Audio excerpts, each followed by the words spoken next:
Usted está viendo un canal libre e independiente. Cinevisión, Canal 19.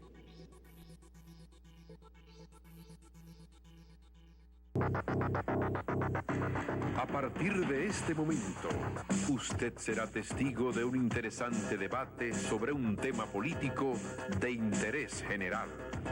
Cara a cara está en el aire.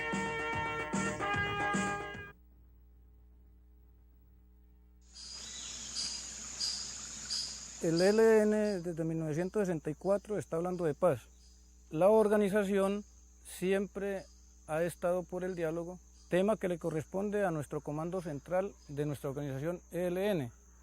Ya serán ellos, en cabeza de nuestro comandante, Nicolás Rodríguez Bautista, que marcará las pautas y le oficializará ante los medios nacionales e internacionales cuándo están las condiciones para un diálogo con el Ejército de Liberación Nacional.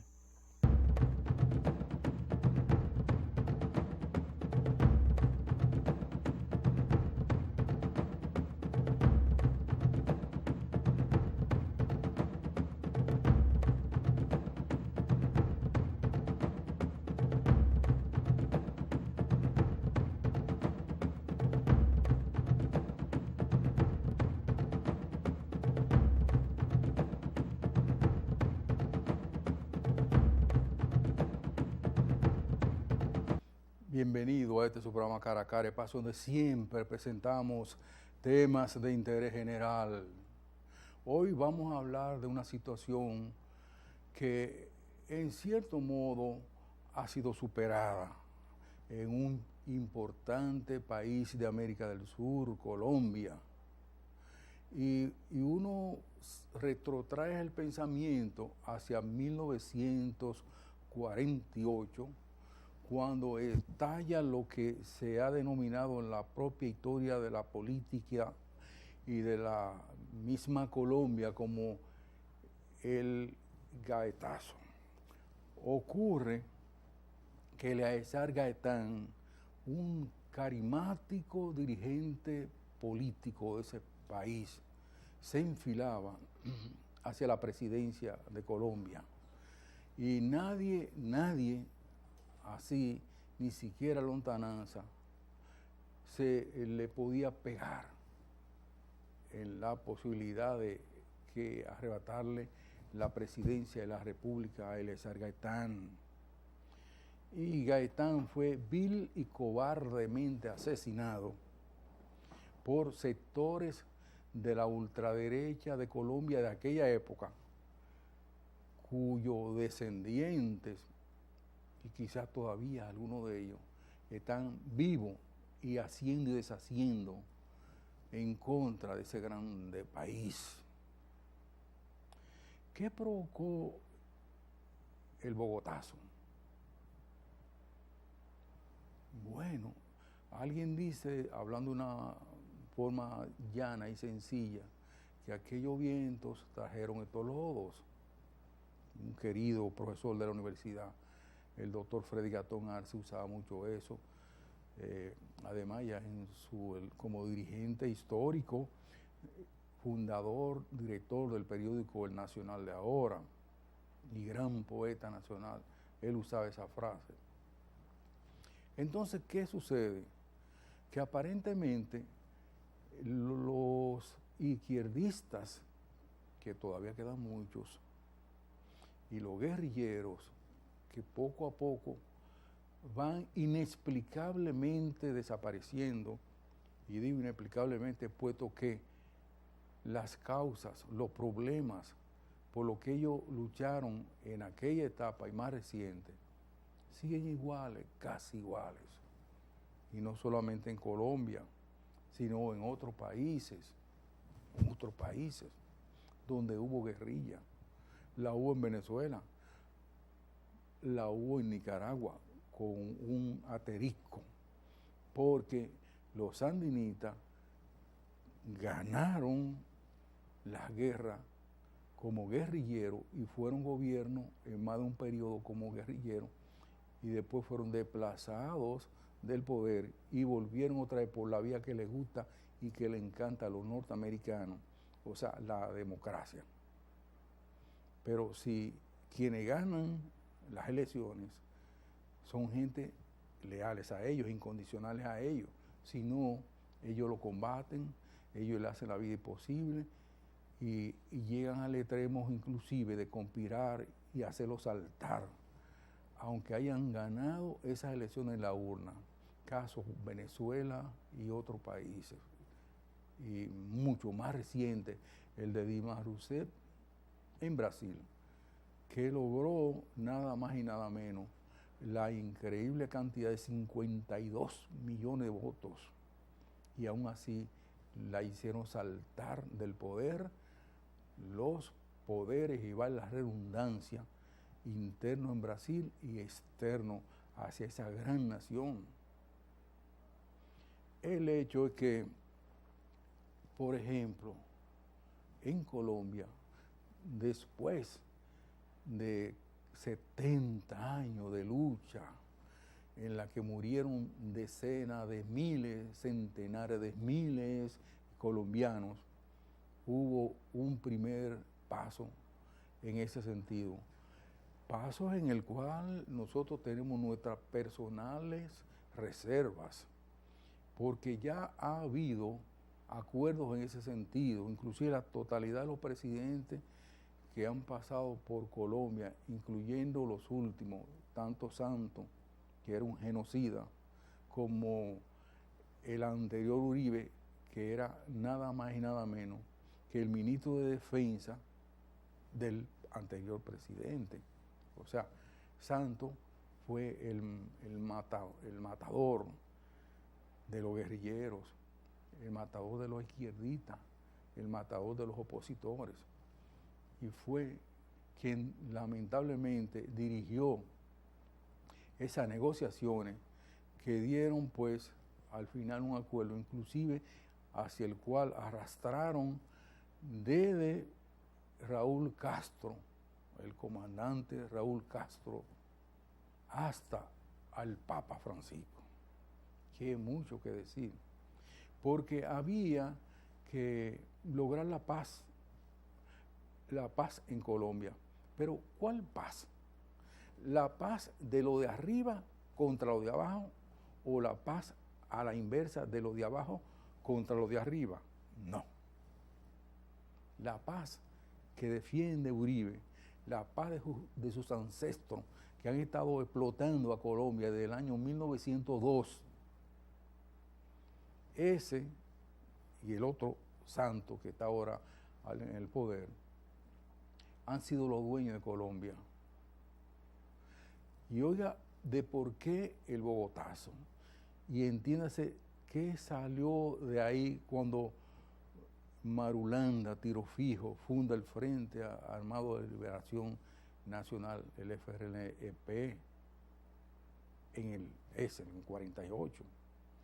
De allá hacia acá, pues, han habido muchos grupos guerrilleros, inclusive algunos han sido diezmados después de llegar a acuerdo con el gobierno, como un grupo que se llamó Unión Patriótica, como se llamó un partido que había aquí de la izquierda dominicana.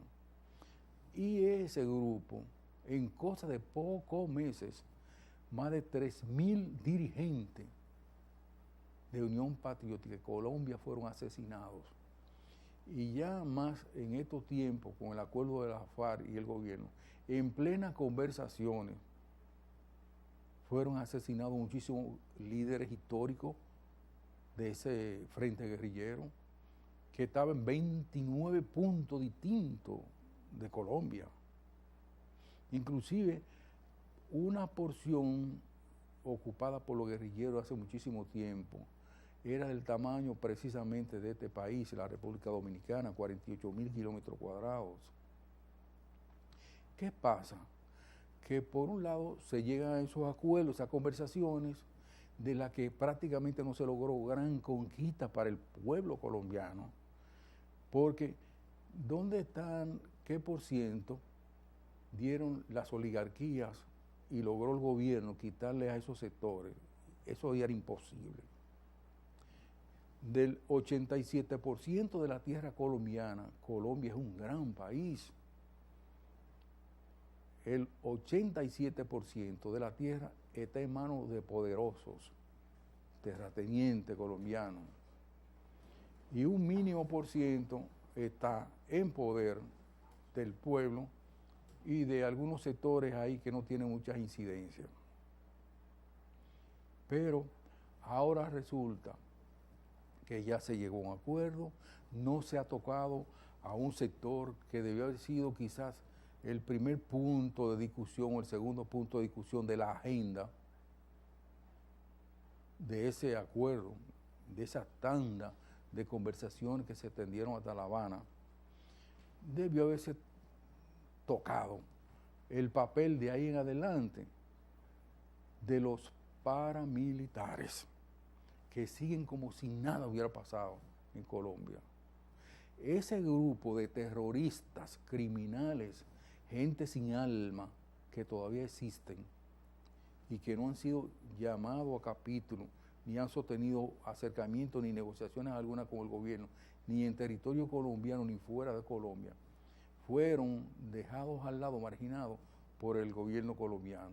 ¿Para qué? Porque ellos son incondicionales al establishment, o sea, a los propios gobernantes colombianos. Y díganme usted, ¿y qué de la reforma agraria?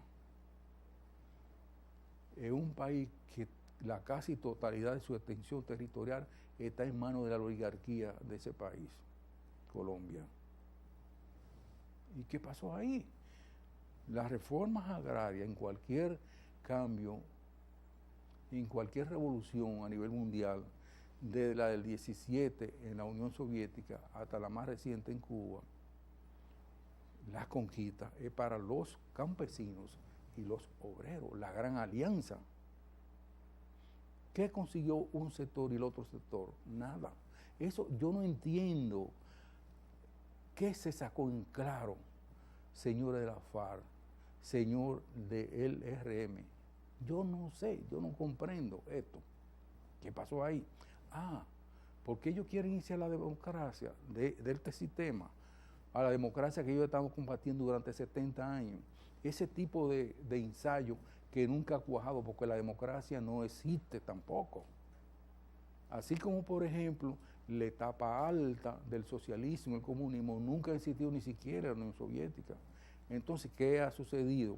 Por ejemplo, en esos acuerdos del gobierno y esos dos grandes frentes guerrilleros, tampoco se tocó un acto de enajenación que viola la soberanía de Colombia y los colombianos, el permitirle a Estados Unidos la instalación de 9 bases militares. Ahí debe haber desde bomba atómica para allá, por si pasa algo ahí, cerquitita, de aquel lado de la frontera, que es Venezuela, o un poquito más allá, si es Cuba o cualquier otro país de esa zona. Hoy nosotros vamos a pasar una serie de trabajos que nos han hecho llegar amigos, colegas internacionales, con relación a lo que ha pasado ahí en Colombia con los guerrillos, con la guerrilla, con los guerrilleros. ¿Qué ha sucedido? ¿Cuál es el mensaje que se está enviando? ¿Ha sido la guerrilla un fiasco? ¿Es la guerrilla culpable de la falta de paz en Colombia? No. Porque, por ejemplo, un pensador inglés que ha sido seguido por muchísima gente en el mundo, Carlos Marx, hablaba sobre que la mala distribución de los bienes que produce la naturaleza crea conflicto en la sociedad. Y estamos hablando de casi 200 años para atrás. Y cuando usted ve que hay mucha delincuencia, muchos problemas, muchas cosas, es por eso, porque no se ha llevado al pie de la letra esa idea, ese concepto de uno de los mejores pensadores que ha tenido la humanidad. Luego, los siguientes mensajes, entonces nosotros vamos a entrar en detalle para que ustedes y nosotros tratemos de entender a cabalidad qué sucedió con esos ensayos en Colombia, con esa guerrilla. después de tantos años, después de tanta víctima. Solamente a los paramilitares esto se le atribuyen más de 200.000 personas muertas. Óigase. Y últimamente ese frente de ultraconservadores estaba dirigido por dos hermanos apellido Cataño, uno de los cuales mató al otro por celos en la dirigencia de un grupo de la caverna, como son los paramilitares colombianos. Nosotros vuelvo con los siguientes mensajes. Ya está aquí la feria, Expo Móvil Banreservas para que tengas tu carro, tu carro, tu carro. Más que un préstamo, un sueño cumplido. Tu nuevo vehículo con Expo Móvil Banreservas. Del 20 al 22 de octubre, con atractivas tasas de financiamiento, tu cuota móvil y con tu préstamo participas para ganar seguro full o financiamiento gratis el primer año. Expo Móvil Banreservas. Movilidad para todos. Banreservas, el banco de los dominicanos. La tecnología es lo mío. Crear cosas nuevas, innovar es lo que me mueve. Los avances que veo en la educación nuestra me motivaron a estudiar magisterio. Con las nuevas tecnologías puedo aprender a distancia, conectarme a toda la información disponible e interactuar de forma dinámica. Estamos pasando de una escuela de pizarra y papel a una escuela moderna y digital. Ya yo me decidí, ahora te toca a ti. Sé parte de la familia magisterial. Ven, aplica por una de las 20.000 becas que el gobierno del presidente Danilo Medina ha dispuesto para los estudiantes de excelencia en la carrera de educación. Infórmate en el 809-535-8006, extensión 103, 104, 105 y 106. Ministerio de Educación.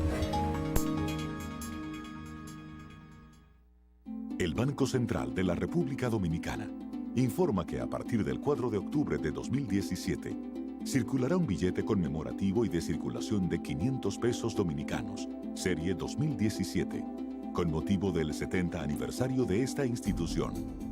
Este billete de 500 pesos dominicanos tendrá las siguientes características: el isotipo con la nueva identidad visual del Banco Central, impreso en tinta que cambia de color de dorado a verde con el cambio de posición del billete. Sobre ese isotipo, el número 70, alusivo a los 70 años del Banco Central. Un nuevo hilo de seguridad con combinación de efectos ópticos en círculos y cambio de color de dorado a verde al cambiar de posición el billete. Este billete de 500 pesos, aunque es una impresión limitada, coexistirá con los actuales billetes de la misma denominación, los cuales mantendrán su fuerza liberatoria para el pago de todas las obligaciones públicas y privadas. Más información en bancentral.gov.do y las redes sociales del Banco Central. Banco Central de la República Dominicana. 70 años por la estabilidad y el crecimiento. La CDEE, enfocados en su plan integral, trabaja en más de 100 proyectos de reducción de pérdidas y rehabilitación de redes en todo el país para mejorar el voltaje y mantener la continuidad del servicio. Se construyen 8 nuevas subestaciones, 16 en proceso de repotenciación, 24 en total. Avanzamos con 1.825 kilómetros de redes rehabilitadas, 268 kilómetros de nuevos circuitos, más de 20.000 clientes prepago, 243.000 clientes normalizados, 212.000 nuevos clientes telemedidos, alcanzando ya más de 340.000 en las 3 sedes. Corporación Dominicana de Empresas Eléctricas Estatales, CDEE, hacia la solución definitiva. El asesinato de periodistas le arrebata a usted el derecho a la información. La indiferencia es cómplice de la impunidad. Para que la impunidad no vuelva a ser noticia, participe de una campaña internacional. Entre a impunidad.com. No más impunidad. Sociedad Interamericana de Prensa. Vuelve el evento empresarial más importante de República Dominicana, Semana MIPYMES 2017, en su tercera edición. un evento diseñado para presentar oportunidades y soluciones a micro, pequeñas, medianas empresas y orientación a los emprendedores, exhibiendo las herramientas disponibles para impulsar su desarrollo en el país. Semana MIPYMES 2017, del 18 al 22 de octubre en el Hotel Dominican Fiesta. Semana MIPYMES 2017, conectando a las MIPYMES a un mundo digital. Ministerio de Industria, Comercio y MIPYMES.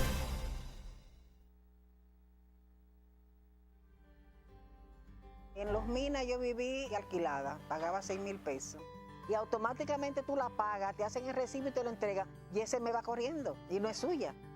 Detrás de donde nosotros vivíamos había un bar. Eso era desde las 5 de la tarde hasta el otro día. Era difícil vivir ahí. Cuando yo vine aquí, que yo entré, yo dije, Dios mío, gracias.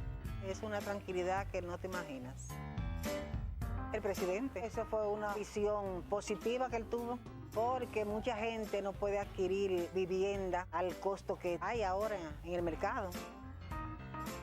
Tenemos la onza y las personas discapacitadas no pagan. Y la policía, eso es diario, pasan 2 y 3 y 4 y 5 veces en motores y en la guaguita. Me siento segura, protegida. Se vive como la gente. Pues tú crees, esto es una ciudad.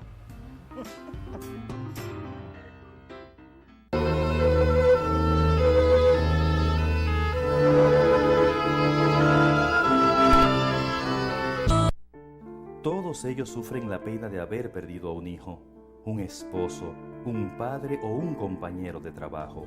Los accidentes de trabajo pueden evitarse, el empleador debe aplicar las medidas de prevención y el trabajador siempre usar sus equipos de protección personal. Prevé, protégete, reporta. Administradora de Riesgos Laborales, para que trabajes sin preocupaciones.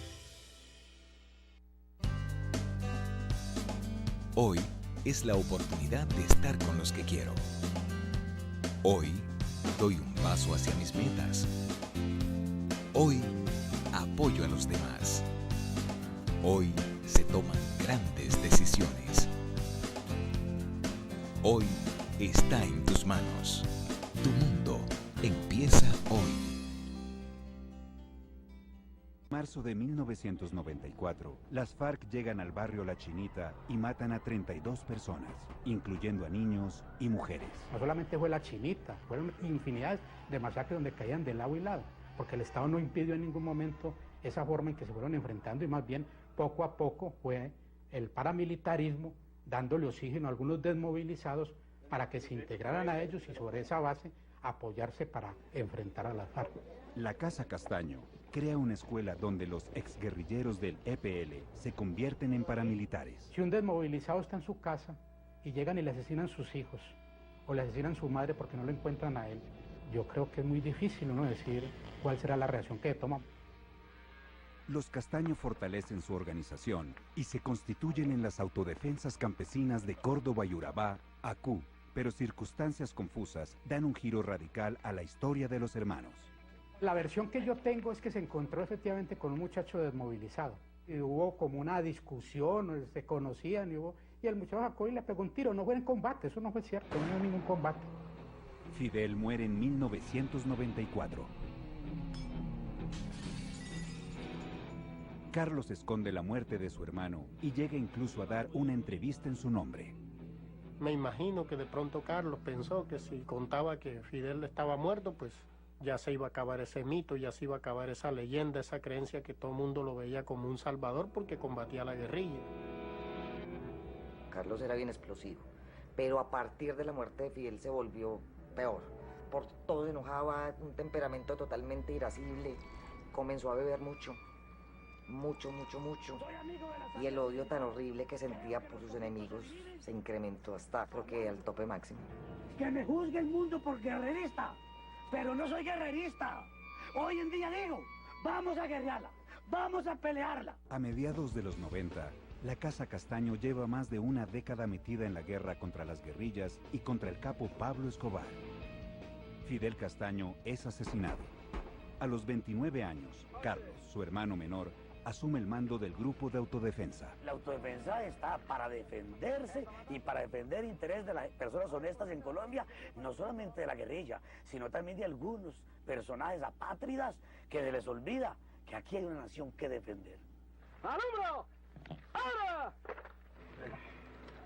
Después de la muerte de Fidel, los viajes de Carlos se hicieron larguísimos, más frecuentes. También pasaba mucho tiempo metido en el monte combatiendo. Cuando a mí me dijeron que venía trasladado como comandante de la Brigada 17 de Urabá, créanme que sentí escalofrío, porque para nadie es un secreto que Urabá tiene mucha historia de violencia y de sangre. En 1995, en la zona que hoy cubre el General Giraldo, una vez más, la Casa Castaño hace contactos con campesinos que buscan enfrentar esta nueva ofensiva de la guerrilla de las FARC en la zona. Yo entro a las autodefensas de Córdoba y Urabá a finales de 1995. Le expresamos aquella necesidad que nos surgía de que alguien nos ayudara, nos respaldara o nos defendiera de la guerrilla. Rodrigo Doblecero, amigo íntimo de Carlos Castaño y capitán retirado del ejército, es el encargado de formar nuevos combatientes para la SACU en la escuela de la 35. La 35 era una finca que era de propiedad de los Castaños. Ahí era donde pernoctaba de manera casi permanente el señor Doblecero, y ahí estábamos el eje central de entrenamiento de la autodefensa, estaba ahí en la 35. Yo llego, pues me acuesto aquí en una cama, y al lado mío me acuesta Doblecero. Se acostó con el camuflado puesto, con el fusil aquí, con un pie en el piso y el otro pie encima de la cama. Y yo le dije al otro día por la mañana que porque había dormido así, y me respondió que era que el que tiene enemigos no duerme. Carlos y Doblecero entran en contacto también con ganaderos de la región de Córdoba y Urabá, que han formado pequeños ejércitos para defender sus fincas de la guerrilla. Uno de los más notorios es Salvatore Mancuso. A raíz de la desaparición de Fidel y que Carlos asume la comandancia de sus autodefensas y de la alianza que hacen con Salvatore Mancuso para la creación de las autodefensas campesinas de Córdoba y Urabá, el mismo Carlos es el que le pide a Vicente que lo acompañe. En 1995, el gobierno colombiano, en cabeza del presidente Ernesto Samper, autoriza a las cooperativas de seguridad convivir. Por medio de ellas, comerciantes y ganaderos monitorean la seguridad de las regiones en colaboración con las fuerzas militares. Sectores económicos en las regiones que empezaron a colaborar más cercanamente fueron personas muy unidas, muy ligadas con el narcotráfico. Entonces era una cosa paradójica, porque delincuentes en colaboración con fuerzas militares y fuerzas de policía, creando orden y seguridad en distintas regiones del país. Yo era suboficial del ejército. Nosotros nos decían, usted va a patrullar con unos primos, que en ese tiempo le decíamos los primos, a los de las AUC, y nosotros salíamos 100 soldados y ellos iban 50, 60 paramilitares a recuperar zonas. Paramilitares entraban a la Brigada 17 uniformados y armados y nunca se les dijo nada. Yo llego destinado como segundo comandante de la Brigada 17, su sede es Carepa, en junio del 95. Las FARC estaban siendo desplazadas, o su influencia estaba siendo disputada a sangre y fuego por los paramilitares liderados por Castaño. La gran mayoría de los oficiales y suboficiales no veían lo que estaba viendo yo, y era que ese no ver a los paramilitares como un factor deslegitimador y un factor de violencia muy peligroso le quitaba fuerza, verdadera fuerza, al ejército. El llamado bloque bananero, conformado por la Casa Castaño, cobra la vida de más de 8.000 personas y recibe financiación de las grandes multinacionales del banano.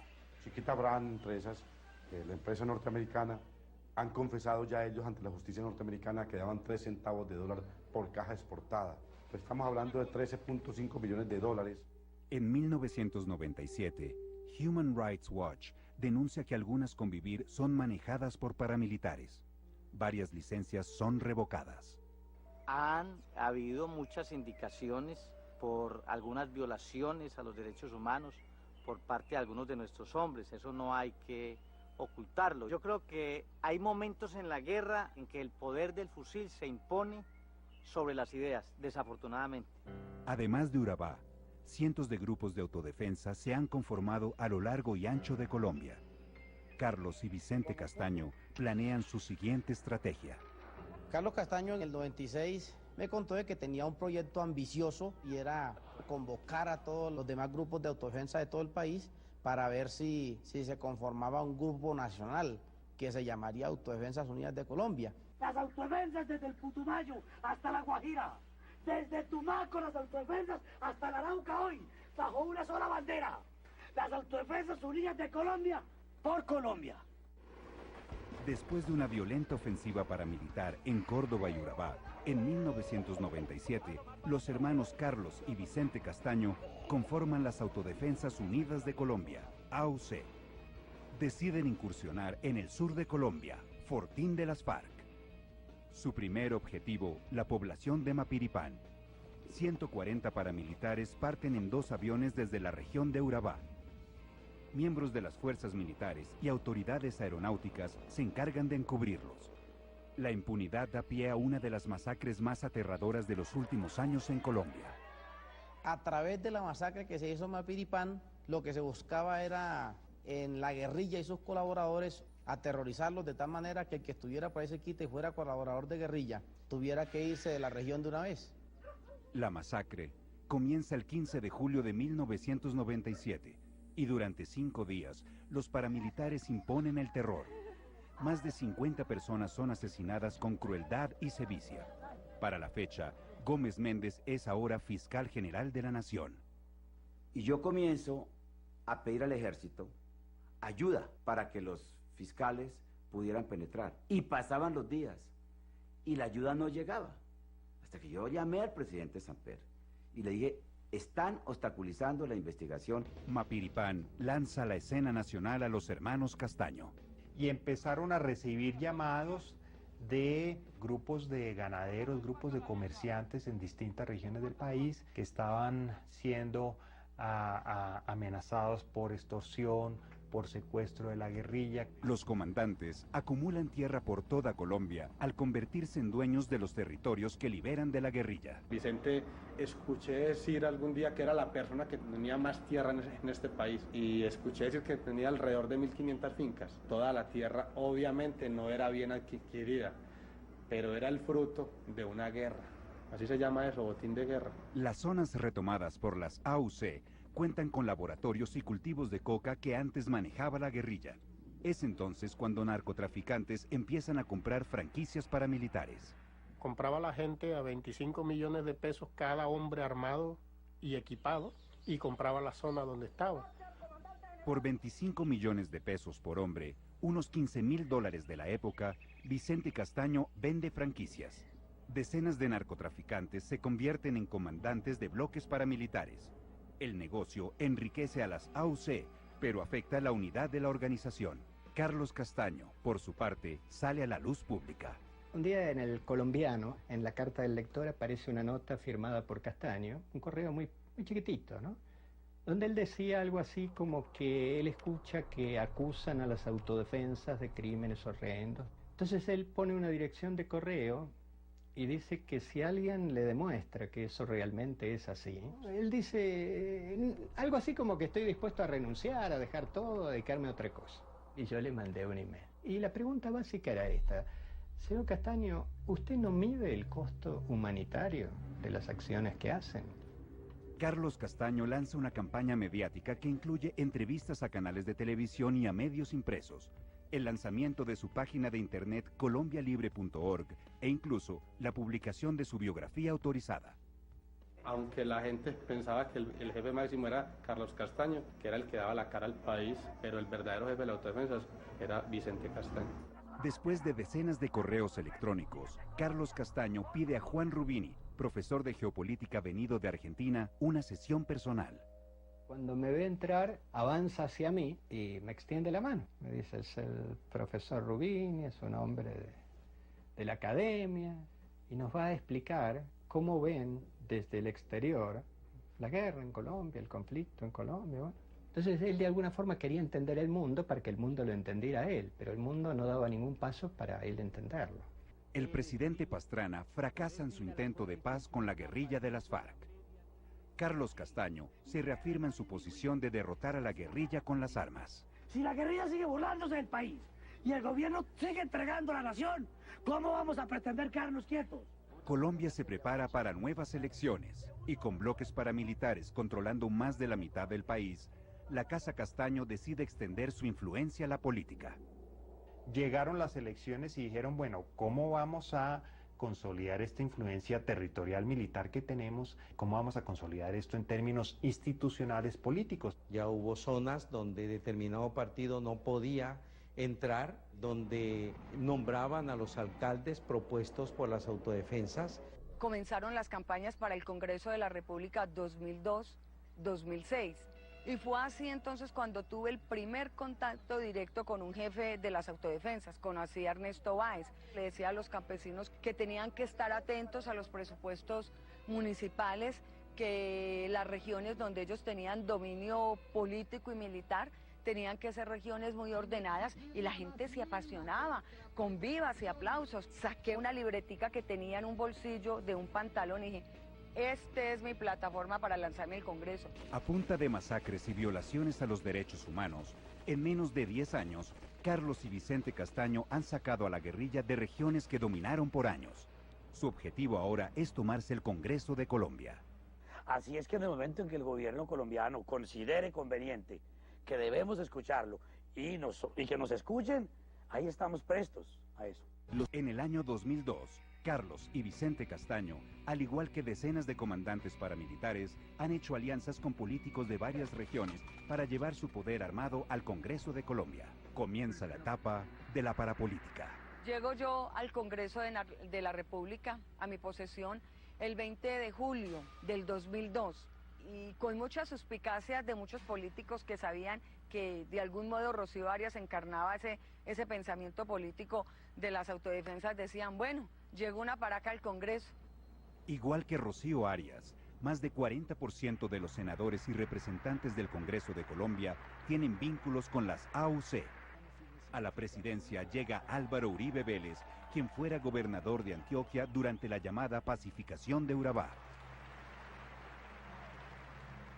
Algunos jefes, sobre todo Carlos Castaños y Salvatore Mancuso, habían manifestado el deseo de entrar en diálogos con el gobierno de cara a una desmovilización. El presidente Uribe, con su seguridad democrática, había tomado las riendas del país y que ellos estaban convencidos que iba realmente a buscar solucionar este problema de la guerrilla. Las autodefensas en Colombia somos un caso excepcional de antisubversión civil en Latinoamérica. En el 2001, Carlos Castaño se casa con una joven perteneciente a una conocida familia de Córdoba, Kenia Gómez. Decidido a empezar una nueva vida, el 17 de octubre de 2002, Carlos Castaño lanza un comunicado a los jefes paramilitares. Es hora de que las AUC negocien una desmovilización con el gobierno de Colombia. Yo llegué al Congreso de la República, quiero entrar a la Comisión de Paz porque yo voy a promover, voy a lograr que haya un acercamiento entre la Organización Armada y Legal Autodefensa y entre el Gobierno Nacional. El presidente Álvaro Uribe designa a Luis Carlos Restrepo, comisionado de paz, como negociador por el gobierno. Se inauguran los diálogos de Ralito en la pequeña población de Córdoba, fortín de las AUC. 925 miembros de las históricas autodefensas de Córdoba dejan hoy las armas. Quien logra unificar el proyecto paramilitar en un bloque sólido, incluso con clara opción de incidir por la vía institucional y democrática en el país, es Ralito. Hoy venimos 30 congresistas a conversar con ustedes, conocerlo con toda la sinceridad. ¿Cuál es el pensamiento que tienen ustedes con respecto al gobierno? En Ralito es donde se unifican, y se unifican alrededor de los grandes capos del paramilitarismo. Los capos del narcotráfico que han comprado franquicias paramilitares son ahora miembros del Estado Mayor Negociador. Carlos Castaño era uno de los que decía que primero se tenía que llegar a un acuerdo con el gobierno de los Estados Unidos, como prediciendo una futura y posible extradición de todos los jefes paras. Si hay sensatez por parte del gobierno norteamericano y el gobierno colombiano, y si los narcos todos quieren irse en el desfile hacia Norteamérica a rendir cuentas, que lo reciban allá. Todos los que se volcaran al narcotráfico iban a ser pedidos por Estados Unidos. y todos los demás que no se hubieran sumado al narcotráfico a la Corte Penal Internacional. Entonces no había salida para la autodefensa. En Ralito, Castaño pone a prueba las lealtades de los comandantes de los distintos bloques paramilitares. Él sentía que había un grupo de comandantes que siempre fue muy fiel a él, ¿no es cierto? Doble Cero era uno de ellos, pero había otros también. A los otros no es que no los viera como autodefensas, pero los veía como que estaban demasiado presionados por quienes ponían el dinero. Efectivamente, uno percibía en ellos una gran desconfianza. O sea, no todos tenían claro la decisión de desmovilizarse, y creo que no todos querían. Porque lo cierto es que hoy entregamos las armas, pero el pensamiento y las ideas no se desmovilizarán jamás. A medida que avanzan las negociaciones, la tensión entre Carlos Castaño y los comandantes influenciados por el narcotráfico aumentan. Carlos hace un intento por sacarlos del proceso con el gobierno. Carlos Castaño no compartió que se dieran unas negociaciones donde estuvieran algunos paramilitares. Castaño dijo, si vamos a negociar, negociamos, pero sin esa gente. A los problemas con la organización se suma el nacimiento de su hija con un desorden genético conocido como el cri du chat o maullido de gato. Él ya no quería hablar del proceso, estaba totalmente dedicado a investigar en internet, me llegaron a mí algunas cosas y yo lo ayudaba a buscar genetistas en el mundo por internet, a ver ese cri du chat que era. Con Carlos Castaño debilitado, los comandantes que responden a los intereses del narcotráfico se reúnen con Doble Cero, que se niega a entrar en una negociación. Cuando le proponen a Doble Cero que se desmovilice, que ellos habían hablado ya con todos los comandantes y que habían llegado a la conclusión de que iban a negociar con el Estado. Desde el primer momento que le dijeron eso, él siempre respondió que no. Él dijo que él, mientras existiera la guerrilla, él peleaba. Yo no me voy a desmovilizar porque es que ellos lo que quieren es legalizar sus arcas. Ante la negativa de Doble Cero, el Estado Mayor de las AUC decide exterminar al bloque Metro que él comanda. En cabeza de la operación está Don Berna, antiguo aliado de Carlos y Fidel en Los Pepes. En estos momentos las AUC están lanzando una ofensiva final. Pareciera que algún plazo se les está acabando. Pareciera que tuvieran el tiempo contado. Se hablaban por radio y le decían al comandante militar de Doble Cero, señor, yo estoy aquí al frente, a mí me da mucha berraquera esto, pero yo estoy recibiendo órdenes. Eran los mismos amigos que estaban matando y se hablaban pues por el radio y se pedían permiso para recoger los muertos que quedaban porque la matazón fue impresionante.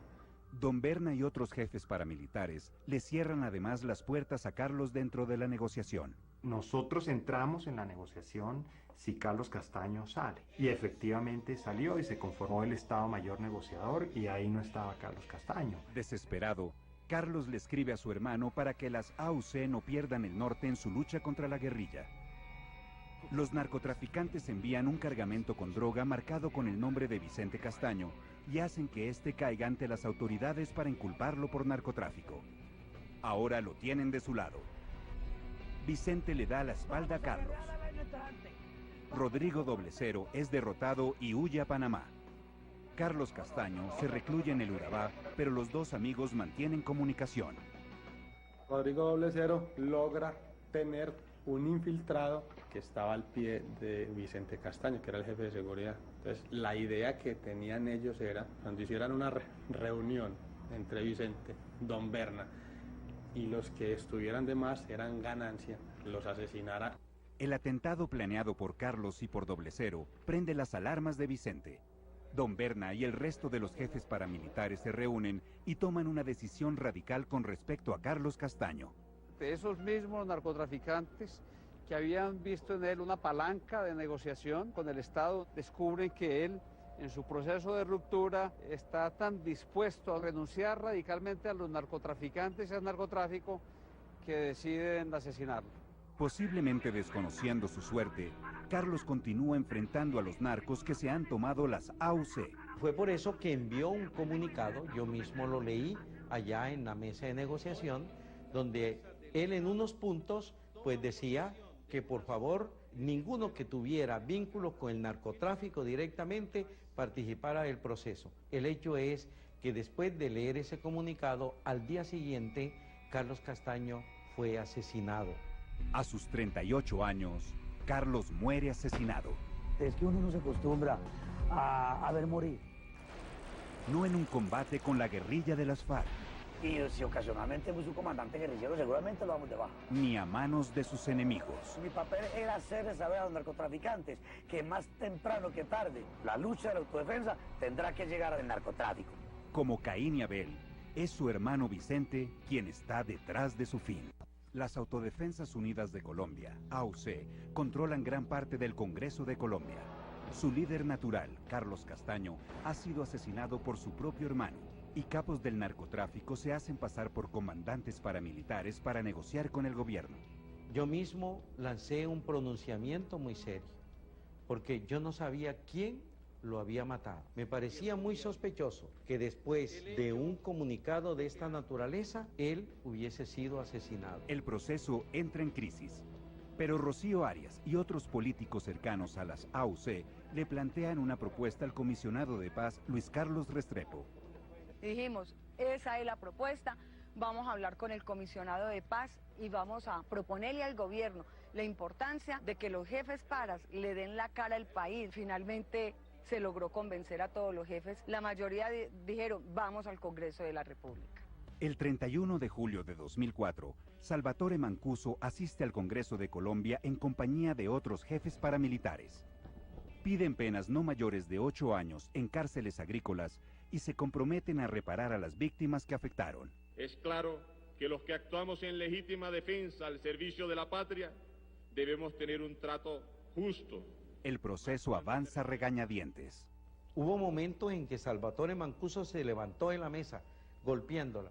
Hubo un momento en que a las 8 de la noche yo tuve que intervenir porque la decisión en labios de Ernesto Báez es que ellos se volvían al monte. En junio de 2005, Vicente Castaño da su primera entrevista. Después de soportar además silenciosamente la desaparición de los seres queridos, fui llamado por clamor familiar para tomar las riendas de unas autodefensas que tenían que ser reconstruidas. Además de reconocer su papel en la expansión de las AUC, afirma no haber matado a su hermano Carlos. Para él, su hermano menor está desaparecido. Vicente siempre fue un hombre extremadamente callado, un hombre supremamente inteligente. Él era un hombre muy comprometido con la negociación, era un hombre muy comprometido, pero un hombre con muchas dudas. Los restos de Carlos Castaño son encontrados en Valencia, Córdoba, cerca de una finca de su propiedad. Dijeron que habían encontrado unos restos y que todo parecía indicar que eran los restos de Carlos. El corazón me dijo que sí, o sea, no sé. Así fue que me enteré. Vicente se desmoviliza oficialmente el mismo mes de septiembre, pero cuando el gobierno decide trasladar a 59 jefes paramilitares a la cárcel de máxima seguridad de Itagüí, cerca a Medellín, el último de los Castaño vuelve a la ilegalidad. Vicente decidió no entregarse. Me imagino que los jefes paras que se entregaron en Itagüí dijeron, bueno, este señor va a empezar a reorganizar una serie de fuerzas que están todavía, que no se desmovilizaron en las regiones, va a adquirir un poder impresionante y nos va a quitar toda base de negociación. Y me imagino que hicieron un pacto, decidieron asesinarlo. Vicente es el tercero de los Castaño que desaparece. Meses más tarde, uno de sus lugartenientes reconoce haber matado a Carlos por orden de Vicente. La revista Semana, apoyada en documentos secretos de jefes paramilitares, destapa el verdadero alcance de la parapolítica. Colombia observa aterrada cómo las autodefensas lograron tomarse el Estado. Decenas de políticos que pactaron con las AUC deben renunciar al Congreso y en muchos casos son encarcelados. Rocío Arias es una de las primeras. Yo empeñé mi vida, no cometí ningún ilícito, por el contrario, acerqué. Y hice posible que más de 40.000 hombres que portaban armas, que asesinaban, que delinquían, que se habían tomado una región, que habían creado un paraestado dentro de un estado permisivo, se desarmaran. Algunas multinacionales bananeras reconocen los aportes que hicieron a los grupos paramilitares, pero su castigo en nada contribuye a reparar el daño causado. Hicieron un acuerdo con la justicia norteamericana como si fuera un error administrativo, que se equivocaron, le dieron dinero a una organización ilegal, porque es que aquí hay más de 8.000 muertos en la región de Urabá, 8.000 víctimas que murieron con la financiación de que lo que esas empresas hicieron. En mayo de 2008, el gobierno de Uribe extradita 14 comandantes paramilitares para ser juzgados por narcotráfico en Estados Unidos. Esta madrugada fue extraditado un grupo de ciudadanos porque algunos de ellos habían reincidido en el delito después de su sometimiento a la Ley de Justicia y Paz. Otros no cooperaban debidamente con la justicia y todos incumplían con la reparación de las víctimas al ocultar bienes o demorar su entrega. Con los comandantes se va la verdad sobre sus crímenes. El país tiene que conocer toda la verdad para poder salir de eso. Y toda la verdad supone quiénes financiaron el paramilitarismo, quiénes desde la fuerza pública fueron sus cómplices. Fidel, Carlos y Vicente Castaño caen víctimas de la guerra que promovieron con tanta convicción. El deseo de venganza que cultivaron contra los asesinos de su padre los llevó a excederse en crueldad y sevicia. La droga que los hizo poderosos se encargó también de acabarlos. Cuando un hermano mata a otro hermano, es poca la esperanza que se puede tener. La historia de los hermanos Castaño es un espejo aterrador de la historia de Colombia.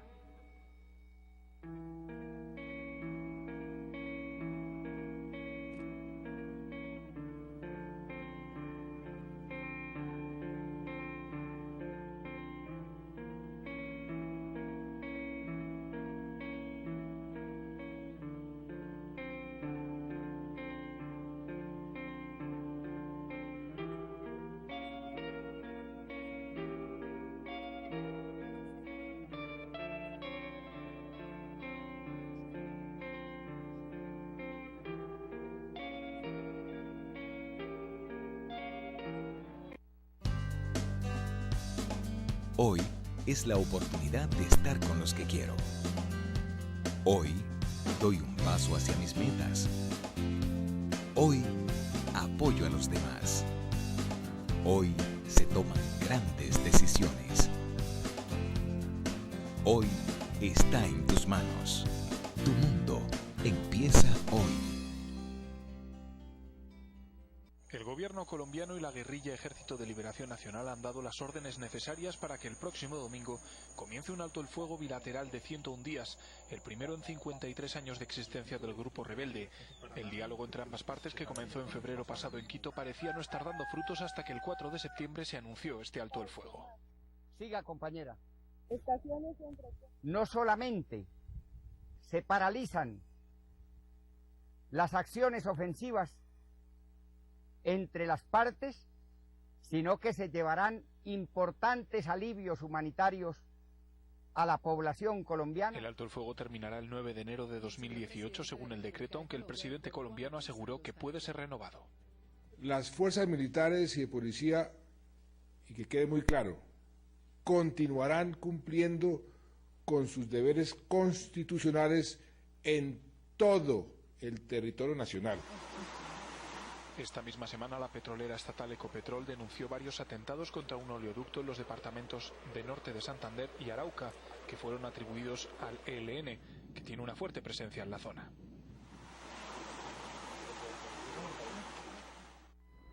Don Jesús Castaño cría a Fidel, Carlos y Vicente con valores católicos y conservadores.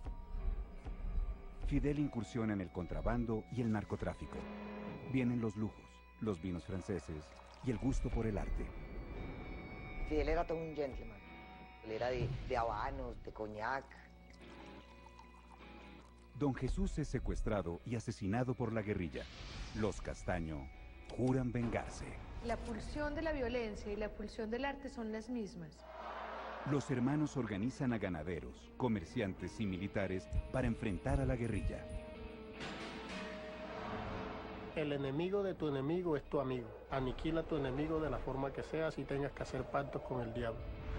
La Casa Castaño perpetra miles de masacres y asesinatos en su guerra.